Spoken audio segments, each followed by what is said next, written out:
está no ar pelo programa, pela TV Pantanal, canal 22, emissora do Grupo Gazeta de Comunicação, programa Opinião.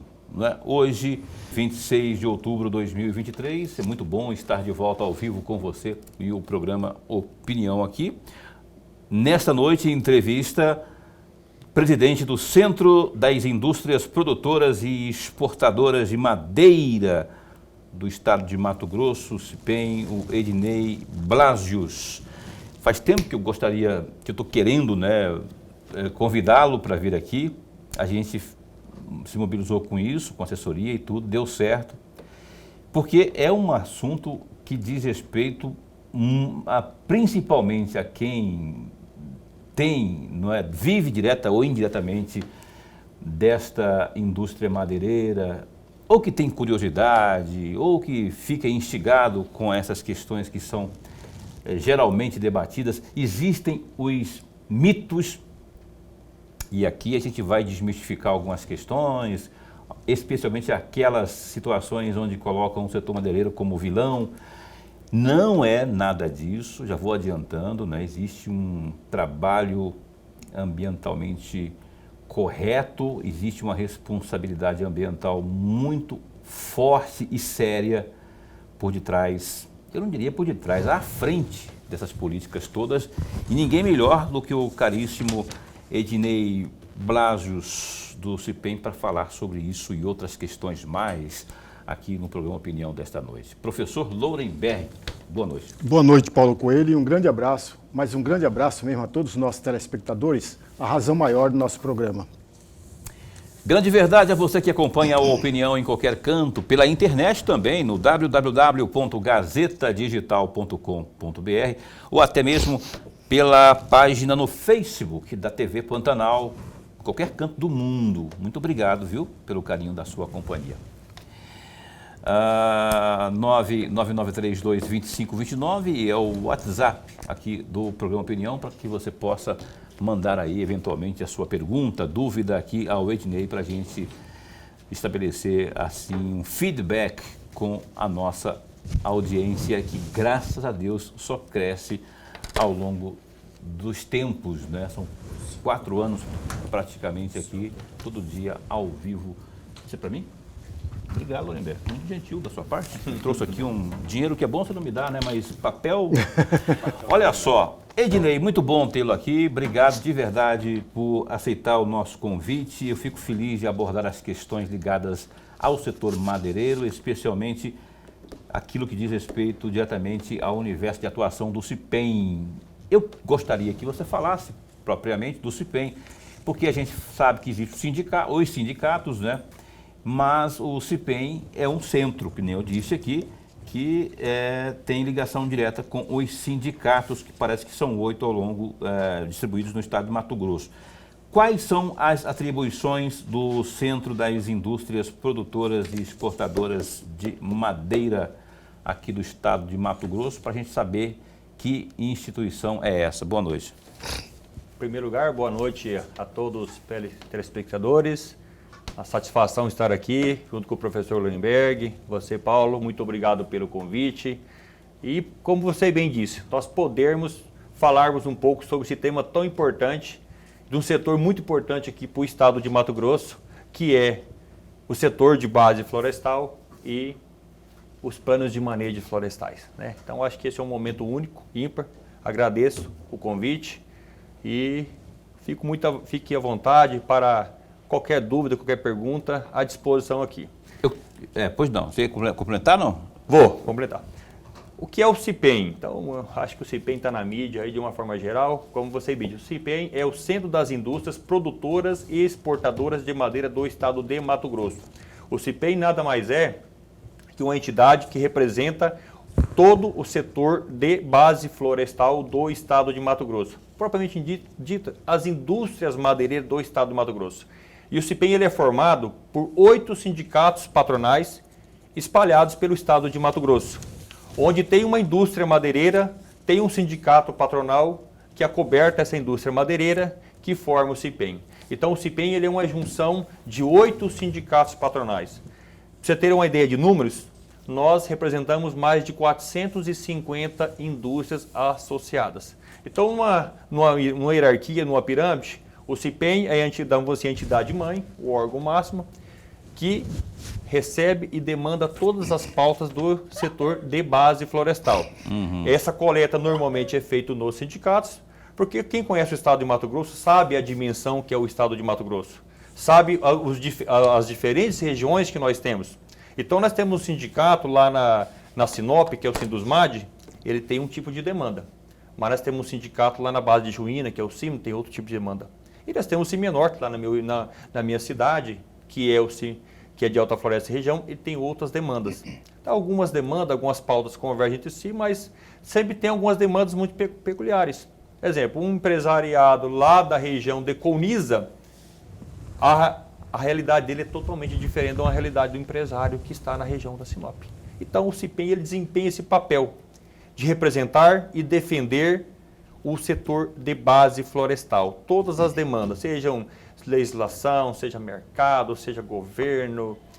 Então, tudo que tem de demanda, o CIPEM está ali para representar a coletividade. Que ótimo, não é um guarda-chuva, né? Ele é um guarda-chuva que absorve todos os sindicatos, as demandas dos... Você falou uma palavra interessante, guarda-chuva, interessante. Que debaixo dele estão, né, todos os 8, com cada um pode ter políticas ou entendimentos diferentes, aí chega ali em busca de uma convergência e geralmente sai de lá com a convergência, né? Com um tipo de encaminhamento unificado, né? Pelo que eu entendo, é isso. Exatamente. Nós do CIPEM, nós sempre buscamos ter um diálogo muito aberto com as instituições governamentais. Vamos dar exemplo. A nível do governo de estado, nós sempre mantemos um diálogo muito aberto com a Secretaria Estadual de Meio Ambiente. Porque o empresariado que quer trabalhar correto e o setor, nosso setor de base florestal, o CIPEM e os sindicatos, sempre prezam isso, pelo bom trabalho, pelo desenvolvimento. Então, nós aplicamos muito o trabalho técnico do manejo florestal. Porque é muito importante frisar, logo no início da nossa conversa aqui, que o plano de manejo florestal é a única e a melhor ferramenta para a conservação da floresta em pé. Certeza, com certeza. Professor Lorenberg. Presidente, antes de mais nada, registrar nossa alegria. Mas a alegria mesmo de tê-lo aqui no nosso bate-papo, nós ganhamos e o amigo telespectador já está ganhando com a presença do senhor aqui, presidente. Muito obrigado. Presidente, eu tenho aqui uns 4 assuntos que eu gostaria muito de ouvi-lo. E o primeiro deles é exatamente um trecho de um artigo que o senhor escreveu, cujo título é Potencial da biomassa florestal como fonte de energia. Ótimo. Eu encontrei no site da Fiente no dia 16 deste mês. Sim. Eu vou ler esse trecho que eu destaquei para fazer 2 perguntas ao senhor.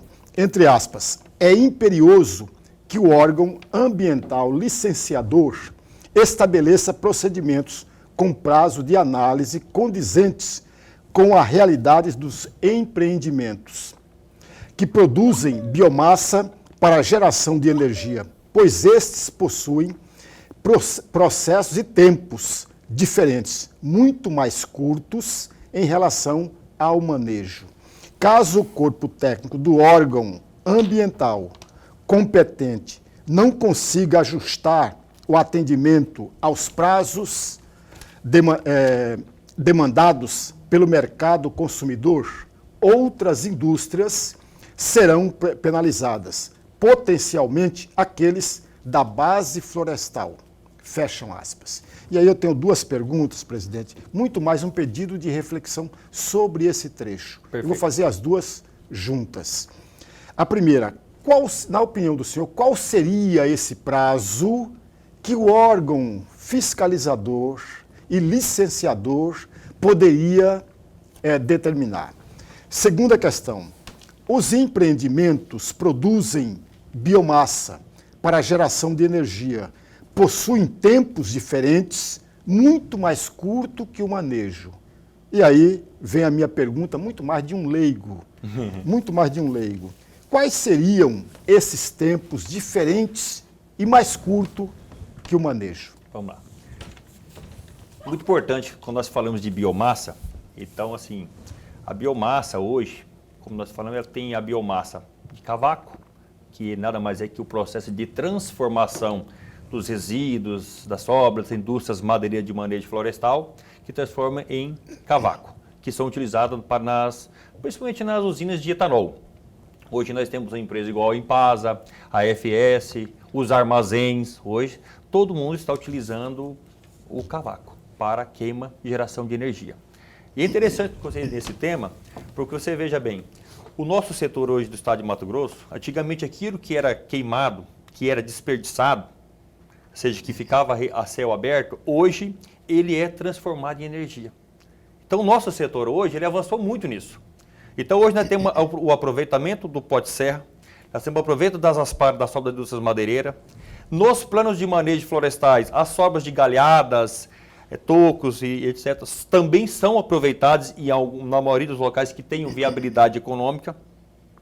Nos projetos de uso alternativo de solo, onde você pode fazer os 20%, utilizar para pecuária ou mesmo agricultura, fora o maciço de toras de madeiras nativas, aquela que vai ser industrializada na madeireira, nós também temos as árvores, o subbosque, que anteriormente eles você pediu uma licença, era autorizado e eram queimadas, certo? Antigamente, legalmente. Hoje não, hoje ele é aproveitado para transformação de biomassa. Hoje nós temos empresários aí que têm investimento de 10, 15, 20 milhões de reais em estrutura para a produção de biomassa. Seja de manejo florestal e seja de 20%, no uso alternativo dos 20%. Porque todos nós sabemos que as áreas do estado de Mato Grosso, legalmente, nós só podemos ter abertura de 20% e 80% tem que ser conservado. E aí nós podemos fazer o manejo florestal. Então existe o aproveitamento da biomassa, ele existe nesses dois fragmentos, tanto no uso alternativo do solo, dos 20%, quanto nas sobras de aparas de manejo florestal. Aí no manejo florestal tem uma regra muito mais específica de licenciamento e tudo mais. Nos 20%, você, tirando as espécies proibidas do corte, a vegetação das APPs, que tem que ser conservada independente de qualquer custo, não pode ser aberto, tem essas regras, né? Então, quando nós falamos de licenciamento, quando eu vou para a fase do licenciamento, seja manejo florestal, ou seja um plano de desmate, um PEF, né? Ele passa por um crivo de análise rigorosíssimo dentro do órgão ambiental. E devo-se dizer de passagem que a SEMA faz isso com perfeição. Os processos de licenciamento do estado de Mato Grosso, eu falo sem sombra de dúvida, que são os mais avançados nem do Brasil, do mundo. O processo de licenciamento do estado de Mato Grosso. Muito avançado. Quando eu falo de ter um prazo diferente, porque nós estamos falando de atividades que nós não podemos esperar um rito processual de 6 meses ou tem meses de um ano. E dentro da SEMA, o setor é organizado em setores por tipos de licenciamento. Então nós temos o setor do cadastro ambiental rural, nós temos o setor da gestão florestal que analisa os PEFs, analisa os manejos florestais, e de repente o manejo florestal, o empresário consegue se organizar de repente por um pouco mais de tempo. Mas quando ele precisa aproveitar essa matéria-prima, ele tem um prazo, porque nós temos que lembrar que no estado de Mato Grosso, nós temos 6 meses de chuva até mais. Em algumas regiões, outro período. E nesse período eu não consigo trabalhar. E no manejo florestal, é interessante mencionar que o mês de fevereiro e março, nós temos um período de defeso que nós não podemos exercer nenhuma atividade florestal. Por si só, já não consegue, a maioria das vezes não consegue trabalhar pela questão de chuva mesmo, pelos tempos, pelas intempéries, né? Aquilo que eu falei no início, diferentemente da região lá da Sinop, a Coniza, são regiões diferentes. Mas essa situação do licenciamento, imagine você, nós deparamos com um caso recentemente, em alguns casos da região de Sinop, que os caras conseguiram o uso alternativo do solo, dos 20%, e ele precisa aproveitar essa matéria-prima. E aí nós temos uma imensidão, que só esse assunto, professor, nós podemos ficar falando hoje. Rende muito, né? Nós podemos ter um programa só para falar disso. E aí dentro disso nós temos um termo chamado equação volumétrica. Coeficiente de rendimento volumétrico.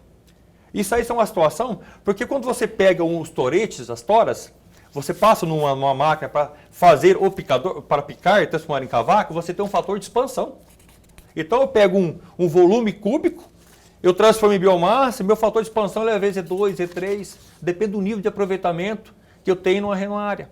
Então, Aí o empresário ele precisa dessa documentação, porque às vezes o volume dele é muito maior do que está licenciado. E ele só consegue fazer isso depois que ele faz um estudo técnico com um engenheiro profissional qualificado. Ele manda esse estudo para a SEMA e ele não pode esperar essa análise no rito processual de análise. Nós não estamos falando de eu dar prioridade, eu passar o processo na frente.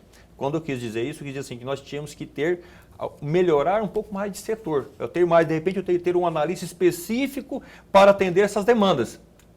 Eu não posso esperar eu protocolizar um processo que está no rito processual que vai esperar 2, 3 meses. Então tem demandas que nós não podemos esperar, que tem que ter um pouco mais de prazo. Essa que é a demanda quando eu falo de biomassa. Porque é um aproveitamento. Então, sabe, o empresário ou fazendeiro que ele queira aproveitar o resíduo, queira aproveitar esse excedente que antes era desperdiçado, eu entendo que nós temos que dar um pouco mais de celeridade nesses casos.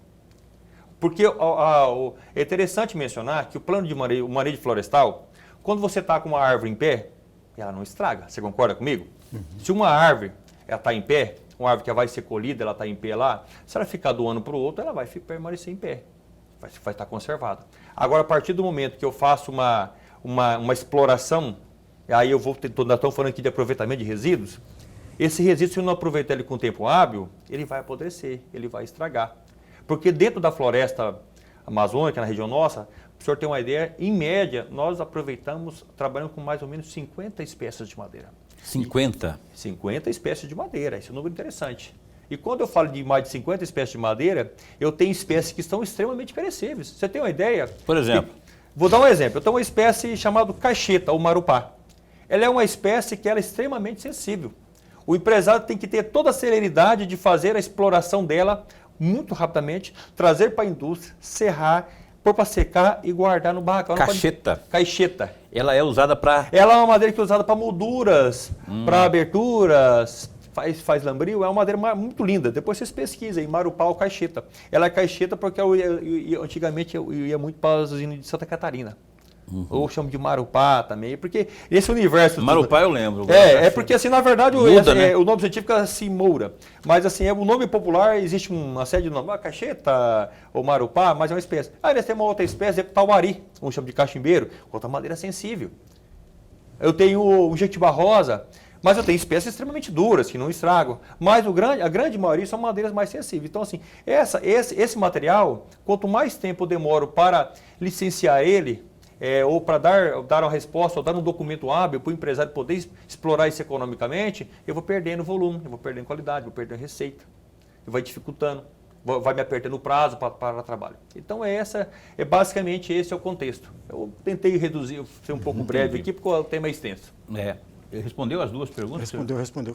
O mogno está em que...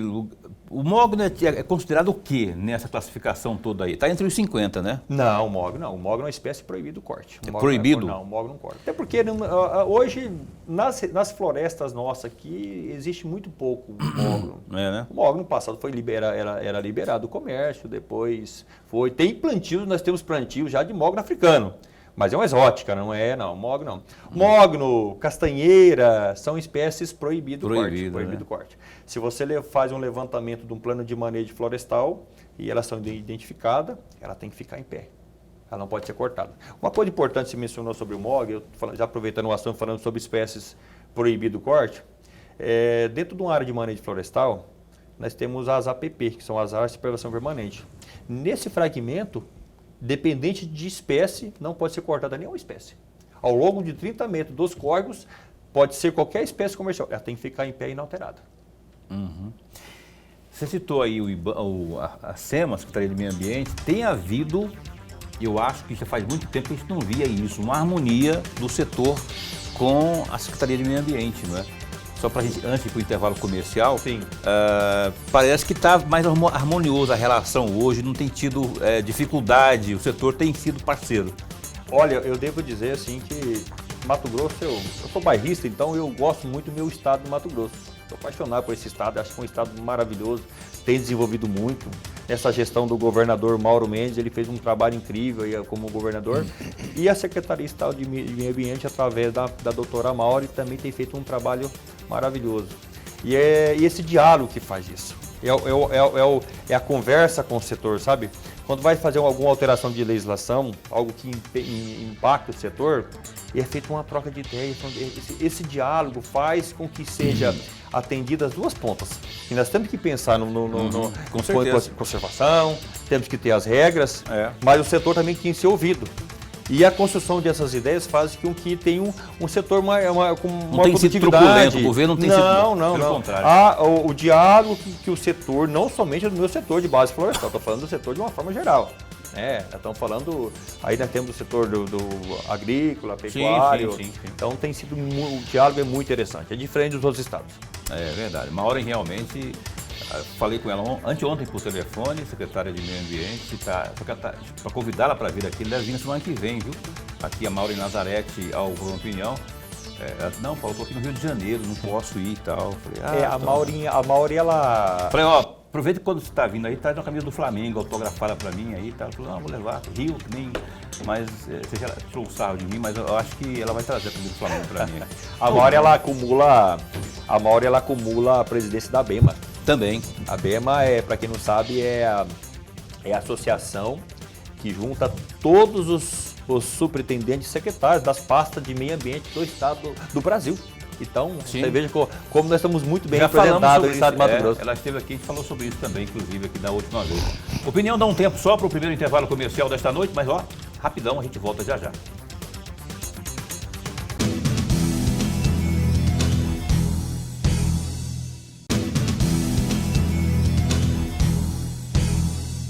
Estamos de volta aqui ao vivo com o programa Opinião na sua TV Pantanal, canal 22, neste dia 26 de outubro de 2023.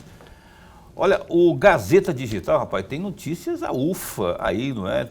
A gente separou algumas para você aqui.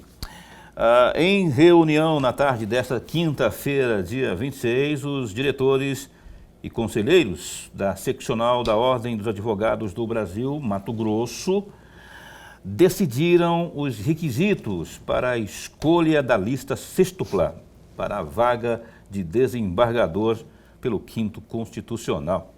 A lista sextupla é uma relação de nomes de advogados e advogadas que podem concorrer à vaga de desembargador. Uma das propostas foi a de paridade de gênero com 30 votos favoráveis. E foi decidido que a lista terá 50% de nomes de mulheres e 50% de nomes de homens. Outros 3 votos foram favoráveis para que a lista fosse 100% feminina. Nesta reunião foi decidido também que a votação para as escolhas dos nomes se dará por eleição indireta, sendo 29 para votos de maneira indireta e 4 para as eleições diretas.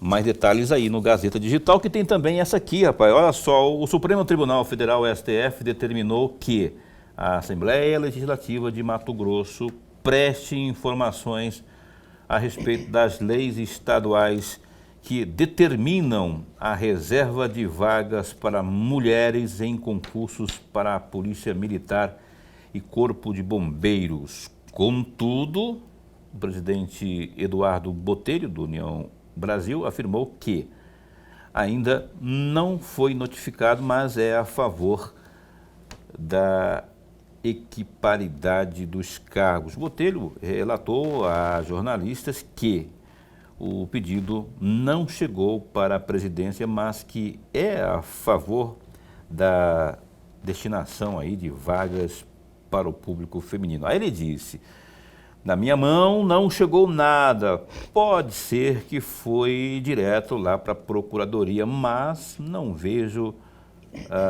para a presidência, não veio para a presidência, eu não tenho conhecimento ainda, mas nós vamos responder, nós somos favoráveis a isso, fecha aspas, disse José Eduardo Botelho. Porém, a mulherada está em todas aí. Você viu aqui, todo mundo reivindicando, e eu acho mais do que justo isso, né, rapaz? Teve uma promoção agora para coronel da Polícia Militar, não é? que eram 5 vagas, salvo engano, 5 vagas. Só foi uma escolhida como uma mulher, que foi a braço direito da primeira-dama, né? Secretária adjunta do... Secretária mesmo. Da assistência social do governo, a Bugalho, a Graziele Bugalho. Ela foi escolhida como quando tínhamos outras tantas feras também aí que merecedoras, mas você acha que é por aí mesmo esse caminho aí de tentar por meio de lei forçar que essa seja mais equiparável, equidade, que fala equidade, como é que fala o nome dessa, enfim, que seja nivelado tanto para homem como para mulher nesses cargos aí? Paulo e amigo telespectador, uma única observação. Veja, durante muito tempo, mas muito tempo, tinha-se caracteristicamente no país todos os cargos ocupados por homens, todos eles. Você ia num tribunal, só tinha homens. Você ia em um outro tribunal, somente homens. Você ia no corpo legislativo, só homens. Ora, é estranho porque nas universidades, em muitos momentos, em determinadas faculdades, você vai encontrar um número muito maior de mulheres do que de homens. Ora, mas no mercado de trabalho, isso não é registrado de uma forma que possa ser vista um número maior de mulheres. Portanto, essa observação, essa exigência, que é uma luta histórica das mulheres, faz sim jus, é necessário que haja, até para abrir caminhos, abrir brechas, para que a potencialidade da mulher possa ser, além de visível, possa ser valorizada. Nós temos coronéis, por exemplo, na Polícia Militar no estado de Mato Grosso, que são exemplos. Nós temos desembargadoras que são exemplos. Nós temos profissionais em todos os setores que são exemplares. Então não é justo que dentro do corpo da corporação militar não haja um índice percentual maior para atender exatamente o anseio e os desejos das mulheres. Assim também na questão da OAB e na questão do Tribunal de Justiça. A palavra que eu queria dizer é equiparidade, ou paridade, né, como você queira aí. Eu sou a favor disso também. Sou a favor principalmente da competência, obviamente, né, porque é mulher, tal, tem que ter competência. O que ocorre é que em todas as situações que a gente menciona aqui, para coronel, para promotor de justiça, para magistratura, não é, para ascensão ao cargo de desembargador, nós temos pessoas do sexo feminino, mulheres, nós temos mulheres muito competentes, não é? E aí eu acho que faz sentido toda essa luta aqui, eu assino embaixo. A gente retoma aqui a entrevista desta noite com o presidente do centro, que é o centro que corresponde aí às... Eu tenho um nome correto aqui, eu falei indústria madeireira, mas depois aí eu fui corrigido aqui e ele acabou me corrigindo sem querer. Mas, na verdade, é o Centro das Indústrias Produtoras e Exportadoras de Madeiras do Estado de Mato Grosso, CIPEM, que é o Ednei. O Ednei Blasius. O Ednei, há quanto tempo que você está no comando dessa instituição, do CIPEM, propriamente? Do CIPEM eu assumi agora em agosto. Por isso mesmo que eu queria saber. O que você tem planejado em termos de gestão para esse setor aí? Porque os desafios não são poucos. Eu falei aqui no começo da responsabilidade ambiental, não é? Perfeitamente. Teve agora há pouco acho que foi essa semana, estava lendo uma notícia aí de que um caminhão foi apreendido aqui na região mesmo, acho que foi Primavera do Leste, foi Campo Verde, não sei, com madeira que havia tido uma espécie de análise inicial pela PRF, só que depois a Polícia Judiciária Civil verificou que aquela carga de madeira estava legal, né, estava correta, porque foi no olhômetro, a PRF fez, e acabou que lá, por meio da Polícia Judiciária Civil, eles subiram lá, verificaram um a um, falou, não, gente, aqui está certo, aqui está dentro dos conformes, aí a carga foi liberada, né? Mas vocês do CIPEM têm essa preocupação aí de que a coisa seja feita de forma correta, não é? Com certeza, é a grande missão nossa do CIPEM, dos sindicatos e da nossa associação em si, é demonstrar as boas práticas do empresariado, da legalidade, da procedência, da rastreabilidade, do plano de manejo florestal, do empresariado do trabalho correto. Então nós temos essa preocupação. E essa é uma matéria, assim, essa pergunta foi muito interessante. O que acontece nessas fiscalizações, ou nessas apreensões, ou nessas barreiras? Só para você ter uma ideia. Se uma carga de madeira, por um equívoco, vou fazer uma situação bem potente para você. Você imagina se eu carrego uma carga de madeira lá para o Rio de Janeiro, 30 metros cúbicos de madeira. E veja bem, essa madeira passou por todo um crivo de análise ambiental, foi aprovado o manejo, foi extraído, veio para a indústria, foi serrado. Você imagina só nesse processo, pelo quanto de mão de obra de pessoas que não passou um processo desse. Mas vamos esquecer essa parte, vamos falar somente sobre o... E ali eu vou carregar 5 espécies de madeira. Carreguei lá um cambará, uma gelinha, garapeira, maçaranduba e tal ali. Se por um acaso, um único cúbico, ou uma única tábua, ou uma única viga de madeira, por um erro normal, tiver irregular, a carga inteira é apreendida. O trabalho da fiscalização ele é muito importante, ele tem que existir, o trabalho tem que existir, faz parte. Nós temos que incentivar isso, a gente tem que ter, porque nós temos que incentivar o empresariado que trabalha correto. Agora, o que nós temos que evoluir é o processo de fiscalização. Isso tem que ter melhoria, tem que ter celeridade. Se por um acaso, igual você me falou, olha, inicialmente ele constatou um fato, mas depois ele verificou que estava correto. Né? Eu não lembro de cabeça o tempo que demorou isso, mas o que era interessante? Tem uma dúvida, estou com dúvida de uma volumetria ou dúvida de uma espécie, que isso seja feito com celeridade. O empresariado ele não pode esperar, imagina só, eu esperar 2, 3, 4 meses, 5 meses para demonstrar que ele é certo. E eu falei anteriormente no bloco anterior que nós temos uma série de espécies que elas são perecíveis. Então, de repente, quando você resolve uma celeuma de uma carga, faz todo o desembaraço e prova que você está correto, a madeira já perdeu. Olha o prejuízo ambiental que nós temos economicamente. Então, assim, vamos falar de volumetria, de repente um PRF ou qualquer outro agente fiscalizador tem dúvida sobre uma determinada volumetria. Olha, eu acho que não tem 30 cúbicos, eu acho que tem 35. É tão fácil de fazer uma cubicagem, até porque hoje os empresariados, quando ele manda uma carga de madeira, ele manda o romaneio. O romaneio nada mais é que a aferição, a quantificação de espécies, de volume que estão ali naquela carga. Então, se eu tenho dúvida, eu podia fazer mais rápido.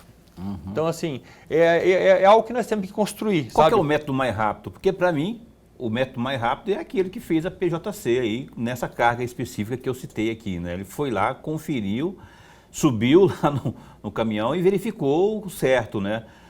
Agora, sem fazer juízo de valor, inclusive o superintendente da PRF teve aqui anteontem no programa Opinião, inclusive, né? Mas, assim, eu julguei, no meu modo simples de falar, um olhômetro, assim. Eles devem ter prática com isso diariamente, vários tantos quantos não passam por ali, né? Devem ter o seu macete de olhar, mas nesse macete pode passar alguma coisa que acaba sendo caído por terra quando vem uma outra fiscalização mais exata, como foi essa, que o cara teve que subir lá e conferir um por um. Qual que é a forma mais correta, mais exata? A forma correta é muito simples.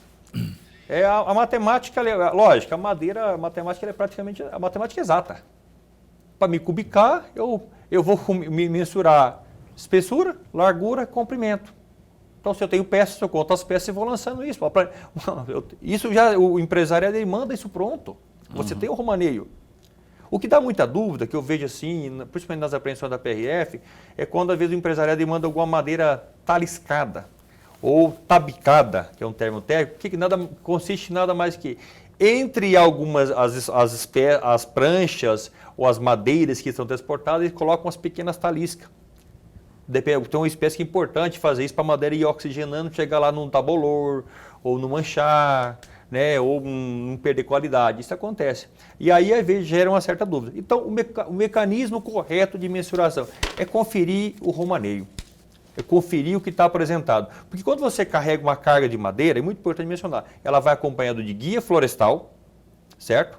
Ela vai acompanhado de nota fiscal e ela vai acompanhado de um romaneio, certo? O romaneio é um documento. O romaneio, o que é o romaneio? O romaneio nada mais é que a quantificação da volumetria de uma ou mais espécies que estão naquele caminhão. Como é que você carrega um caminhão de madeira? Como é que eu emito uma nota fiscal e como que eu faço uma guia florestal?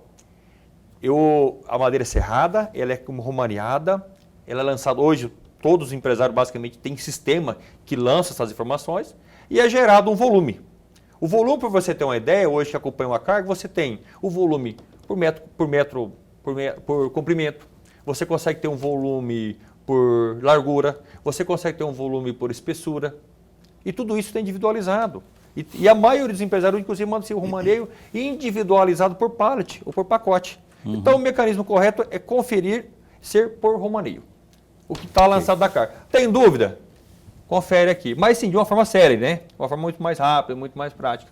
Eu digo assim, a PRF, nós temos que melhorar um pouco mais de diálogo com eles, do setor nosso. Nós temos que ser abertos a escutar todos os entes envolvidos. O que nós podemos fazer?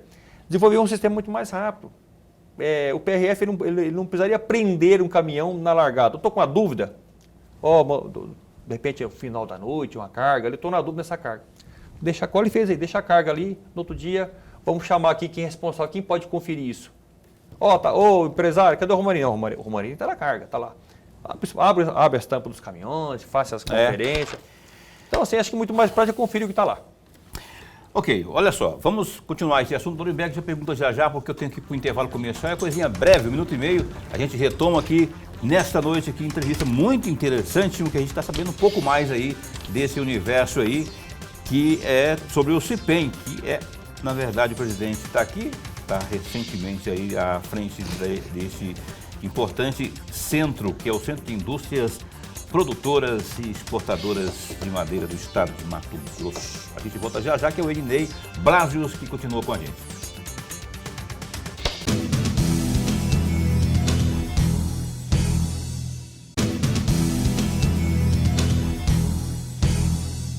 Estamos de volta aqui ao vivo. Norimberg e eu estávamos brigando. Mentira, a gente estava conversando aqui no intervalo comercial sobre essas coisas envolvendo a fiscalização. Olha só, vou pedir para o Norimberg, meu caríssimo professor, abrir o bloco de perguntas aqui ao nosso entrevistado desta noite, que é o presidente do CIPEM, que é o Ednei Blasius. Presidente, eu vou tomar a liberdade de retomar trechos da fala do senhor lá no primeiro bloco. Perfeito. Associando a Lei Complementar 233 de 2005, que dispõe sobre a política florestal e também versa sobre a reposição florestal. E aí vem a minha pergunta, muito mais um pedido, de novo, um pedido de reflexão, presidente. O senhor poderia rapidamente falar sobre o papel desta lei complementar 233 para o setor da indústria florestal? A reposição florestal, essa lei, ela foi feita na época, até teve um embate, teve bastante discussões, que o senhor bem lembra dela. Aí teve o MP, os deputados, trabalhou, e foi um marco. Essa lei foi um marco que impactou bastante as políticas de gestão florestal do estado de Mato Grosso. E dentro da situação, nós tínhamos uma série de situações que não estava muito clara, a questão das reposições florestais. Exemplo, quando você faz um plano de manejo florestal, ele é sustentável. Então, eu não tenho que recolher a reposição florestal. Eu não preciso recolher nada disso. Pago. Normal, porque ele, teoricamente, ele é sustentável, é feita uma colheita. Quando eu faço um projeto de PEF, Plano de Exploração Florestal, toda madeira que eu faço, que eu extraio do PEF, eu tenho que pagar a reposição florestal sobre a volumetria. E vai além disso. Fora a reposição das madeiras em toras, que são para a indústria madeireira, depois é pago a reposição florestal do material lenhoso. Todo material lenhoso, se ele for aproveitado ou não, é pago a reposição florestal. Então, assim, é um meio também de incentivar também, ela vai para o governo, para o fundo, para poder fazer os plantios, o tempo de refloresta plantado. Normalmente, como é que você compra uma reposição? Vamos falar já da reposição florestal. Você pode comprar do governo, mas normalmente é comprado desses processos de reflorestamento. Aqui no Mato Grosso nós temos vários plantios aí de teca, a maioria são de teca, nós temos plantios de eucalipto. Tem um pessoal agora plantando até agora, por minha surpresa, o pessoal está plantando agora até aquele bambu. Uhum. Aqui estão plantando bambu agora para poder produzir biomassa, para produzir para queima. Tá vendo que interessante, né? Interessante. Então, essa lei ela é bem ampla, assim, eu não sou tão bom de número de lei, mas eu espero ter respondido a pergunta do senhor. Ednei, vamos falar de números agora em relação... Você riu? A Gabriela riu ali, eu achei que eu estivesse rindo para mim, mas ela não riu para mim. Ela vive rindo. Gabriela, minha amiga adorável de muitos anos aí, que agora está na assessoria lá, está na Fiente, está no CIPEM, está em tudo quanto é lugar, menina, rapaz. Fala de números aqui, o que representa o setor madeireiro, ou aqui no estado de Mato Grosso, em termos de geração de emprego, em termos de geração de tributo, quanto que paga o setor de tributos para o governo do estado de Mato Grosso, que gera muito emprego, contribui bastante aqui no que diz respeito às finanças do estado. Faz um apanhado geral. Aliás, para começar, quantas empresas há aqui no estado, não é? Entre grandes, e eu imagino que as pequenas e micros sejam um número maior, mas eu queria que você fizesse um raio-x desses números para a gente, por favor. Perfeitamente. Olha, importante essa pergunta. O setor de base florestal, ele tem um papel importantíssimo dentro do governo do estado do Mato Grosso. Já foi muito maior, mas ele continua tendo esse papel de destaque. E antes de eu falar dos números do setor, é importante nós mencionarmos que ainda em muitos municípios, em muitas cidades, é a principal fonte de receita dos municípios de geração de emprego. Na maioria dos estados, dos municípios, perdão. Vamos pegar exemplo a Colniza. O setor madeireiro é importantíssimo para Vera. Vera hoje já tem muita lavoura. Vera tem bastante lavoura, tem agricultura e tal. Sinop tem economia mista, bem forte. Alta Floresta tem, mas a Piacás não. A Piacás que é a pecuária. A Piacás não vai ter a madeira. Vamos lá no Guariba, lá na Rondolândia, lá próximo à Rondônia. Então tem alguns municípios que o setor de base florestal, a indústria madeireira, é a principal fonte de receita e geração de emprego. Você me perguntou de números. No estado de Mato Grosso nós temos mais de 896 indústrias. E aqui não está somente as indústrias madeireiras, mas tem aquela de movelaria, o pequeno marceneiro. Aí juntando tudo, né? Aí está um bojo maior. Dessas, olha que número interessante, 594 são de micro e pequenas empresas. Sei que a maioria... A maioria são micro e pequenas empresas. Micro e pequenas empresas, olha que interessante. E números, nós geramos de emprego direto, mais de 9.904 empregos diretos. Isso, olha só, multiplica isso para uma família de 3 pessoas, vamos estar falando de mais de 30 mil pessoas, 40 Estou falando mil. De emprego direto. Mas agora vamos para toda a estrutura que envolve a atividade de base florestal. É feito na elaboração do plano de manejo florestal. Eu envolvo engenheiros, equipe técnica de campo, todo levantamento, não vou nem colocar governo. Depois, na fase de exploração, eu tenho toda uma estrutura de equipes com profissionais, com tratoristas, cortadores, os freteiros que transportam, aí dentro da indústria madeireira. Depois, na sequência da cadeia, tem o pessoal que agrega valor com beneficiamento.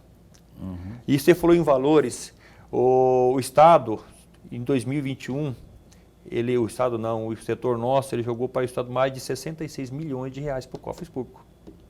Tem até crescido ano passado? Em pagamento de salários, mais de 196 milhões de reais foram pagos em salário. Está pagando bem o setor hoje? Porque é um setor que está sempre... De vez em quando ele dá uma estagnada, mas ele sempre está se ressurgindo, se reinventando. ele está pagando bem? Como é que está hoje para o trabalhador nesse setor hoje? O que é interessante para o setor de base florestal é que nós temos vários níveis salariais e vários níveis de mão de obra. Você falou logo no primeiro e segundo bloco, falou sobre a inclusão da mulher. O nosso setor de base florestal tem uma quantidade enorme de mulheres trabalhando. É mesmo? Se você for numa indústria madeireira, num escritório de madeira, eu vou dizer para você que 90% são de mulheres. A mulher é qualificada, ela sabe, ela tem expertise, eu não estou desmerecendo os homens não, mas a mulher, elas são organizadas. A mulher consegue fazer 3, 4 coisas ao mesmo tempo. O homem malemar consegue pegar uma caneta. Malemar, né, Lorenberg? Com certeza.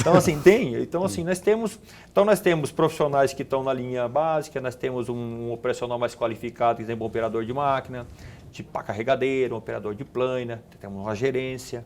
Né? Hoje nós temos empresas que têm implantado premiação, metas de produtividade. Eu mesmo, a minha empresa, tenho. Eu tenho programas de meta de produtividade. Sua empresa fica onde? Eu tenho Alta Floresta e Nova Bandeirantes. Qual que é o nome da empresa? Fala logo a empresa, fazer um merchan. Qual que é o nome da empresa? B2 Madeiras. B2 Madeira. Tem muita mulher lá, não? Tem bastante. Tem que trabalhar lá? Tem. B2 Madeiras. De mulheres trabalhando na minha empresa, eu devo ter bem nas empresas nossas, acho que eu devo ter umas 20. Ixi, mulherio manda lá, na verdade. Manda lá, na verdade. No nosso escritório central de Alta Floresta, basicamente só mulher. Só tem um colaborador meu, que é o Alessandro, que é o único homem que fica lá, e eu. E que se falar alguma coisa, apanha, né? Porque lá tem que obedecer. E elas realmente estão ganhando espaço, eu acho legal isso, não por imposição, mas por competência. Elas estão chegando e olha, chegou, nego, para tirar é difícil, viu? Porque ali é trabalho mostrado. Ô Paulo, só para fazer um complemento, se me permite? Pois não. Vamos lá. Você me falou assim sobre se o setor está pagando bem. O que eu entendo? O que eu vejo?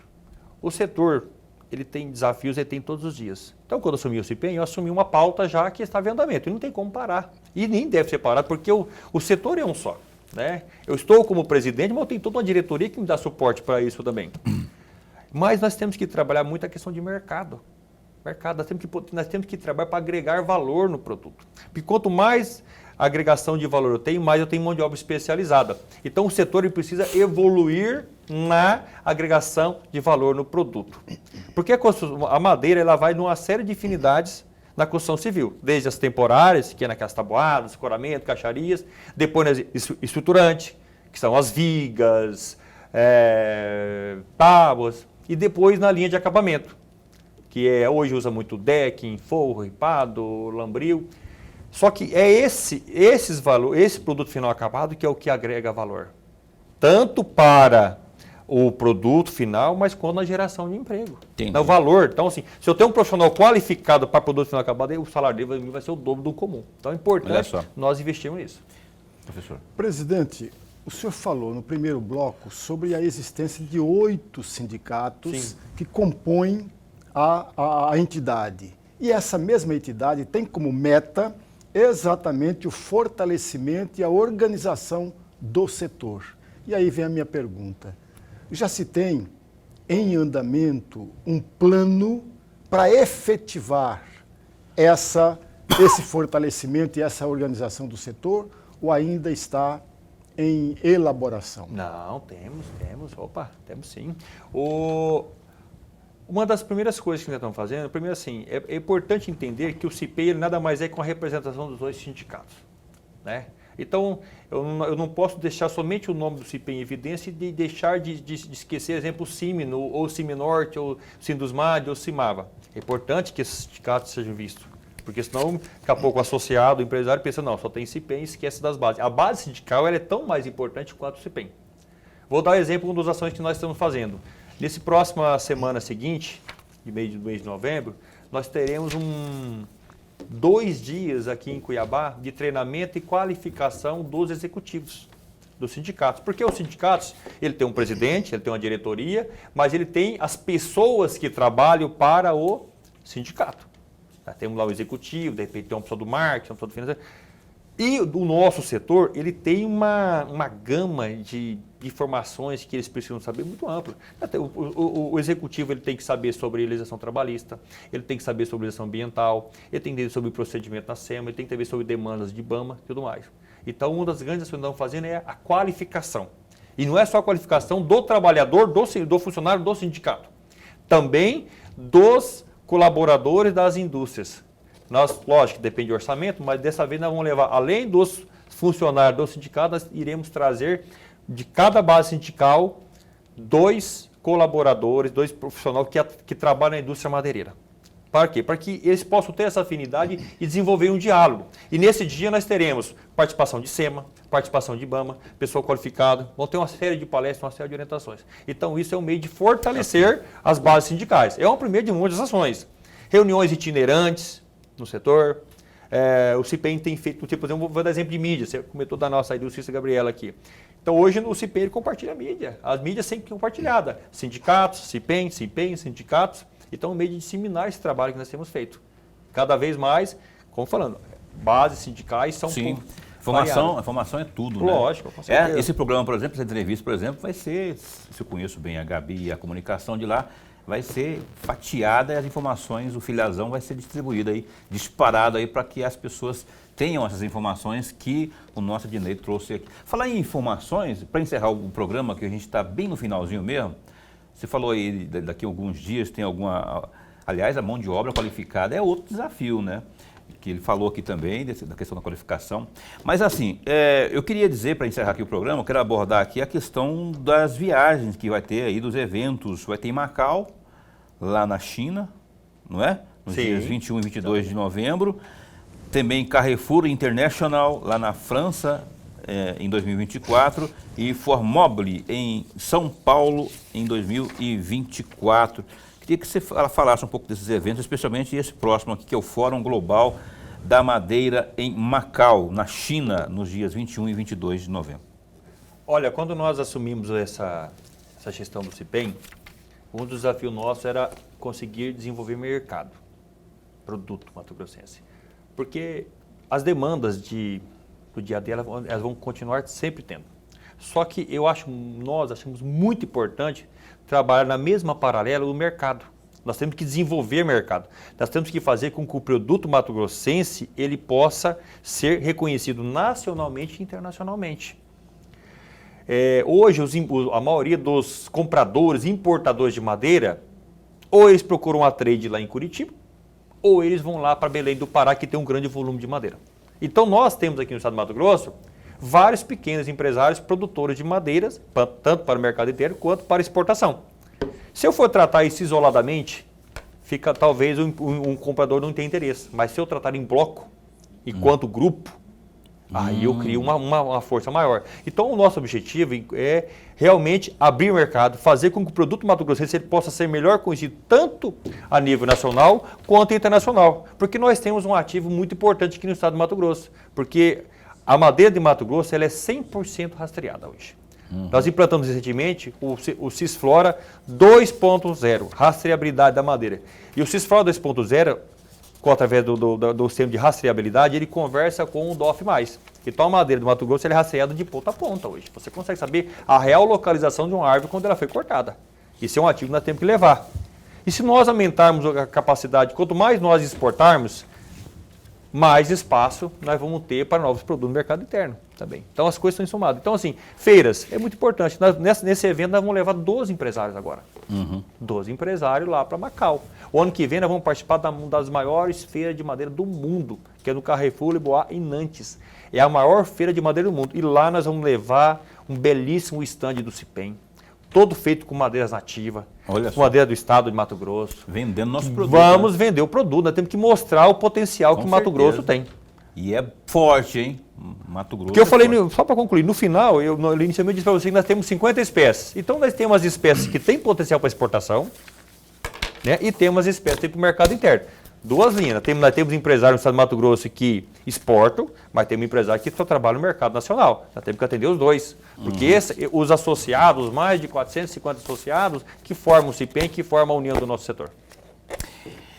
Rapaz, eu queria continuar. Esse assunto me agrada tanto, assim, porque eu sei que as pessoas também devem ter esse tipo de dúvidas, mas muitas delas foram esclarecidas aqui na opinião de hoje, com o Ednei Blasius, que é do CIPEM, presidente do Centro das Indústrias Produtoras e Exportadoras de Madeira do Estado de Mato Grosso. Esse espaço continua posto para informar na vinda de lá, ou antes até de ir para a China. Nós estamos aqui a posto para bem informar. Tudo de bom. Eu que agradeço. Muito obrigado pelo convite. Estou à disposição. O CIPEM está de porta aberta para receber todos vocês. E gostei demais desse bate-papo. Vamos repeti-lo. Breve, não é? Dona Emberg, a gente se encontra amanhã. Até amanhã. Gabriela Carvalho, minha amiga, um beijo grande, fica com Deus, um beijo para a família lá, viu? E estamos sempre juntos. Amanhã estaremos entrevistando aqui a superintendente do IBAMA Mato Grosso, Cibele Ribeiro. Questão madeireira vai ser também abordada aqui. Até amanhã, às 7h30. Até lá, fica bem, fica com Deus também.